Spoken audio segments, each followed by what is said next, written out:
everyone, MegalodonSneeze here for another review in our ongoing series looking at PlayStation Plus Extra Games Catalogue. This time we'll be looking at the game Adr1ft.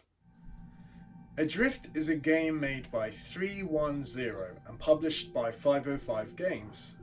It was released initially on Windows in March 2016, with a later release to console in July the same year. Now, if you're wondering who Adr1ft are, you wouldn't be the first. Having done a quick search online, it appears that Adr1ft was their first and only game, as the company was shut down in 2017. Now obviously this is upsetting to hear any games company getting shut down in our current video game climate, but to shut down after just one game is especially upsetting. However, let's talk about the game. Set in a close orbit to the Earth, you play as Adr1ft, a commander of the space station North Star 4. You and your team are there to grow a plant titled Spiritus. Sorry. It's a weird name. Which produces a large amount of oxygen in the hopes to turn the moon into another colony, i.e. using the plant to terraform the moon. However, when you wake up after a short tutorial, the space station is destroyed and, spoilers, your whole team's dead. The game objective is to get back to Earth via an escape shuttle, but to get to it you have to turn on the main power to the main part of the station. There are some flaws with this, as there doesn't seem to be an explanation as to how powering up the various detached parts of the space station is literally like, it's completely destroyed, and you have floating sections, of which there are 4, that you go through during the main objective of the game. But how the power gets to the main section it's anyone's guess. Through playing this story, the exposition is done by reading documents, hearing audio recordings, and finding the bodies of your team and the various memorabilia that belong to them. The gameplay is, as you can see, floating through space, opening doors and pressing buttons.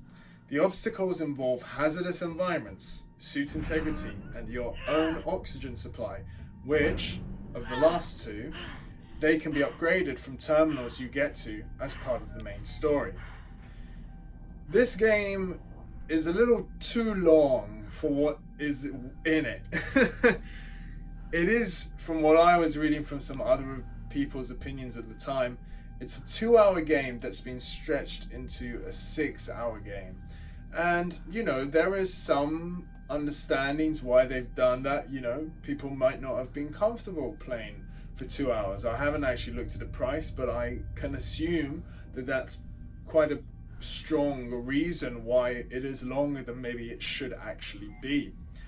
The one thing which I did enjoy with the game was the feeling of space. When you fly around, because it is effectively an open world game, just in a small microcosm of the space station debris, you know, you can float out and look at the Earth and look out into space, and there's nothing, and it's wonderful.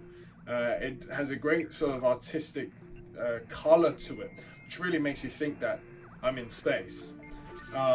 Outside of that, my biggest issue was the suit integrity, which I believe might be the last thing you upgrade as part of your main story progression to the 4 separate parts. That really should have been either the first or the second one. The first should have been oxygen increase, and the second one being integrity. Outside of that, you aren't really invested, I would say, in the characters. I think one of the main problems with that is that Alex, she doesn't really speak that much. And I know that can be a problem, right? We have games where when characters walk around, they'll say everything and everything to help you try and solve a puzzle, right?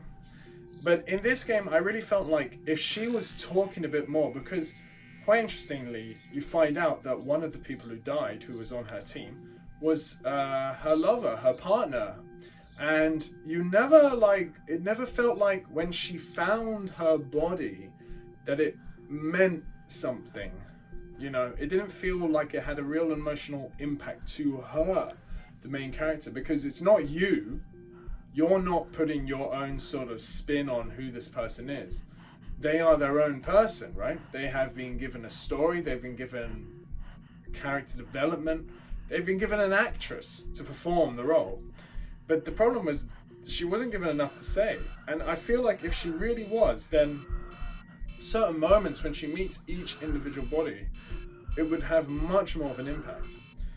However, I would certainly say if you've got the game's catalog, give it a try. It is quite unique. I've not played a game like that before.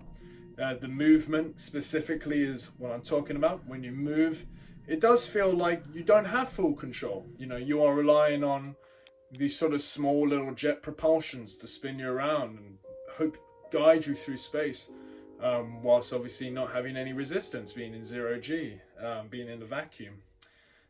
So I'd certainly say it is worth playing if you can get it for free. Other than that, yeah, it's all right. It's all right. The space is what is the big seller. Space, it feels wonderful in the game. Again, you can literally float anywhere within the debris.